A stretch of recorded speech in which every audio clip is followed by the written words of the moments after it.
जय हिंद बच्चों, star education point के फिजिक्स ऑनलाइन क्लास में एक बार फिर आपका स्वागत है। हम लोग पढ़ रहे हैं प्रकाश का अपवर्तन और प्रकाश के अपवर्तन में प्रकाश के पूर्ण आंतरिक परावर्तन से संबंधित बहुत सारी घटनाओं को अब तक पढ़ चुके हैं।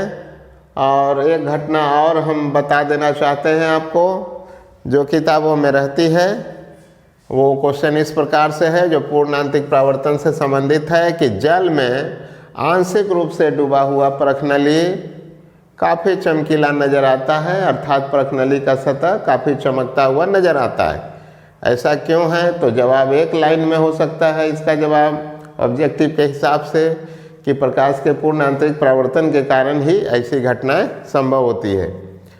तो आइए इसको समझते हैं चित्र की मदद से कि ये किस प्रकार से हम लोग इसका उत्तर दे पाते हैं।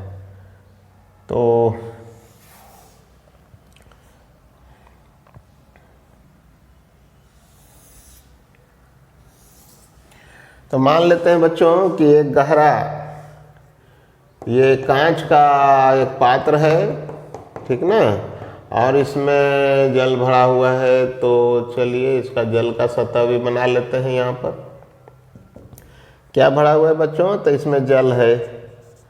तो जल क्या होगा? यह सघन होगा, ठीक ना।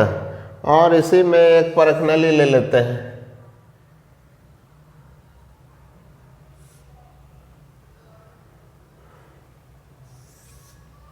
इस प्रकार से बच्चों यहाँ पर एक परखनली को बना लेते हैं,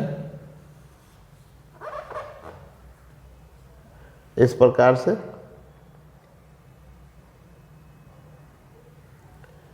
ठीक है ना।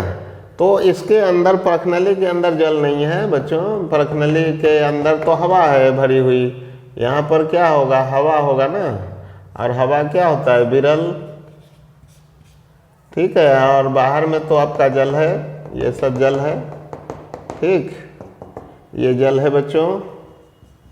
तो इधर जल हो गया, और जल क्या होता है? ये सघन हो गया, लेकिन ये विरल हो गई, ठीक ना। अब देखिए इसका परखनली का ऊपरी सिरा जो है ये बाहर हवा में खुला हुआ है, ठीक। ऊपर में क्या होगा? ये हवा है, ठीक। हवा क्या होता है बच्चों? तो हवा तो विरल होता है, ठीक। और ये बर्तन किस चीज का है? तो ये कांच का बर्तन है। ये कांच का पात्र है, ठीक है। ये कांच का पात्र है। अब आइए समझते हैं कि इसमें प्रकाश के पूर्ण आंतरिक परावर्तन से संबंधित घटनाएं किस प्रकार से घटती है बच्चों, ठीक। तो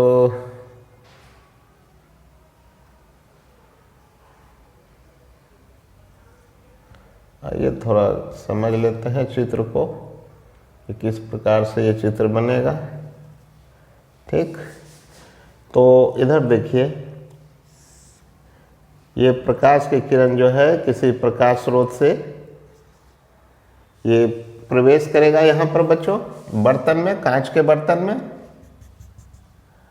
और ये रहा अभिलंब।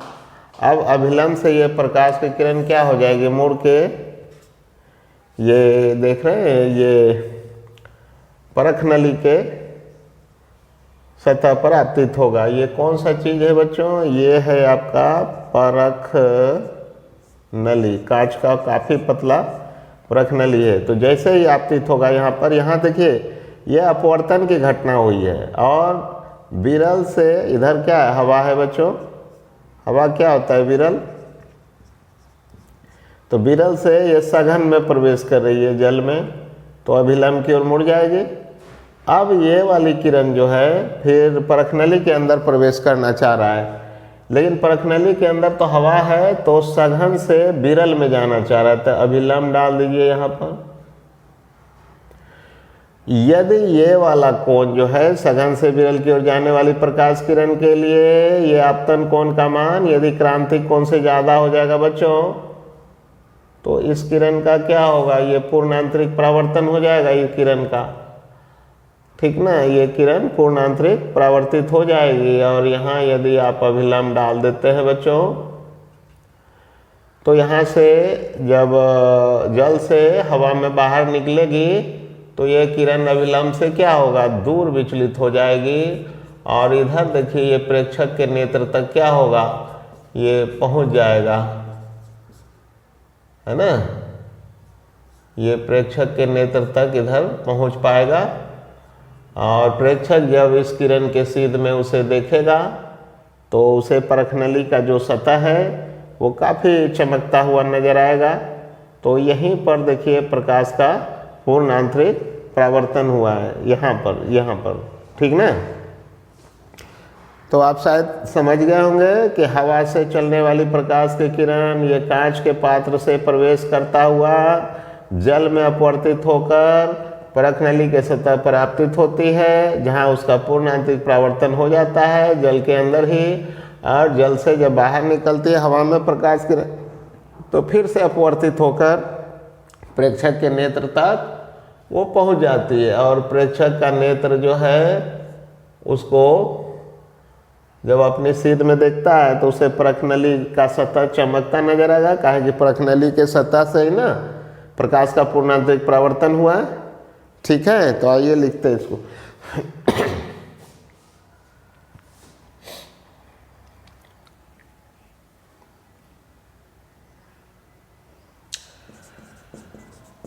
जल में आंशिक रूप से डूबा हुआ परखनली का सतह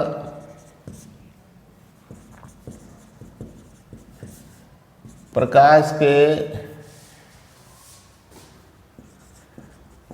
पूर्ण आंतरिक परावर्तन की घटना के कारण काफी चमकीला नजर आता है। तो ये तो हो गया बच्चों मेन इसका उत्तर। अब चित्र की मदद से समझते हैं कि चित्र में कांच के बड़े पात्र में स्थित जल में जब परखनली को आंशिक रूप से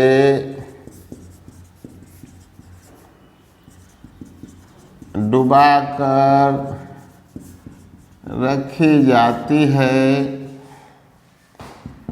तो हवा में स्थित किसी प्रकाश स्रोत से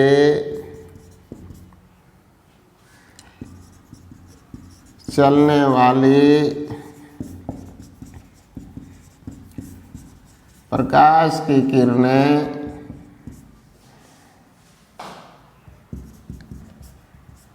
पात्र के दीवार से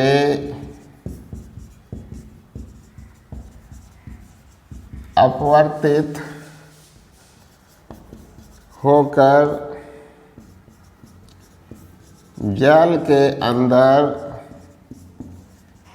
स्थित परखनली के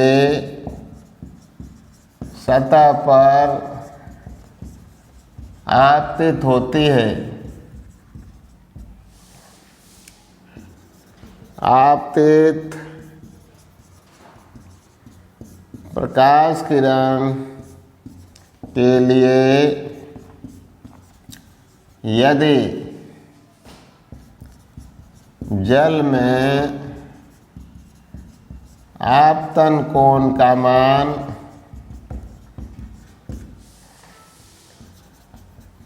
क्रांतिक कोण से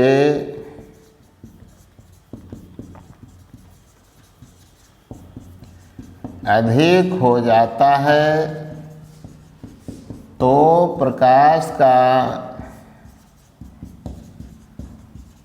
परखनली के सतह से जल में ही पूर्ण आंतरिक परावर्तन हो जाता है।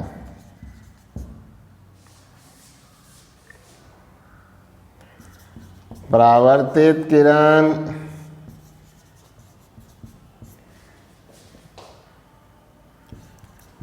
जल के सतह से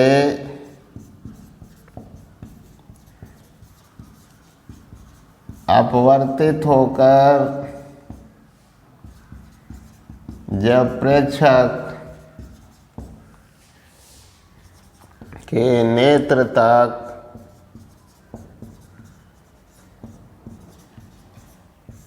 पहुंचती है तो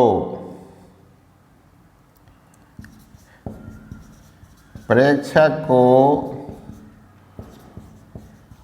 परखनली का सतह काफ़ी चमकीला नज़र आता है। तो बच्चों इतना ही लिखना है। जल में आंशिक रूप से डूबा हुआ परखनली का सतह प्रकाश के पूर्ण आंतरिक परावर्तन की घटना के कारण काफ़ी चमकीला नजर आता है। ये तो शॉर्ट में आंसर हुआ। अब चित्र में क्या हो रही है कि कांच के बड़े पात्र में स्थित जल में जब परखनली को आंशिक रूप से डुबा कर रखी जाती है तो हवा में स्थित किसी प्रकाश स्रोत से चलने वाली प्रकाश की किरणें पात्र के दीवार से अपवर्तित होकर परखनली के सतह पर आपतित होती है। यदि आपतित होने वाली प्रकाश के किरण के लिए जल में आपतन कोण का मान क्रांतिक कोण से अधिक हो जाए तो प्रकाश परखनली के सतह से पूर्ण आंतरिक परावर्तित हो जाती है और परावर्तित किरण पुनः यहाँ जल और हवा के जो मिलन सतह है उससे अपवर्तित होकर प्रेक्षक तक पहुँच जाती है। प्रेक्षक जब उस प्रकाश के किरण के सीध में आगे देखता है तो उसे परखनली का सतह पूर्ण आंतरिक परावर्तन की घटना के कारण काफ़ी चमकीला नजर आता है। तो आशा है बच्चों आपने पूर्ण आंतरिक परावर्तन की इन सारी घटनाओं को अच्छी तरह से देखा होगा और समझ लिया होगा। इस प्रकार का कोई भी क्वेश्चन आप लिखने में आप सक्षम होंगे, ठीक ना। तो बहुत सारी जो है घटनाओं को हम लोगों ने देख लिया है। अब इसे अधिक देखने की ज़रूरत नहीं है। अब